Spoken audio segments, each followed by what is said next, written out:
কারো চোখে তুমি অনন্য, কারো চোখে তুমি জঘন্য, সবটুকুই দৃষ্টিভঙ্গির খেলা। একজন মানুষের দৃষ্টিভঙ্গি খুবই গুরুত্বপূর্ণ হয়, কারণ এর দ্বারা ব্যক্তির চরিত্র সম্পর্কে ধারণা করা যায়। যার দৃষ্টিভঙ্গি সুন্দর তার কাছে সব কিছুই সুন্দর। আমি কিন্তু একই আছি যেমনটা ছিলাম আগে, তোমার দৃষ্টিভঙ্গি বদলে গেছে, তাই আমাকে ভিন্ন লাগে। পৃথিবীতে কোনো কিছুই দেখতে খারাপ নয়, খারাপ হচ্ছে আমাদের দেখার দৃষ্টিভঙ্গি। আলো অন্ধকারে তফাৎ খোঁজা। কোনো সমস্যার সমাধানের ক্ষেত্রেও আমাদেরকে সমস্যার কারণ সন্ধানের দৃষ্টিভঙ্গি সঠিক রাখতে হবে, তবেই সহজে তা সমাধান হতে পারে।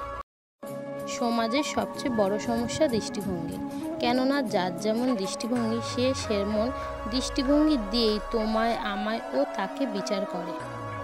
সবার আগে সমাজকে নিজের দৃষ্টিভঙ্গি বদলাতে হবে, তবেই সভ্যতার উন্নতি সম্ভব।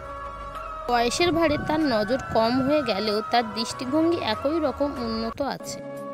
চলমান সময়ের সাথে সাথে মানুষের দৃষ্টিভঙ্গি বদলাবে, এটাই স্বাভাবিক, তবে খেয়াল রাখতে হবে সেই পরিবর্তন যেন সর্বদা ইতিবাচক হয়। সম্পূর্ণ ভিডিওটি দেখার জন্য আপনাদেরকে অসংখ্য ধন্যবাদ।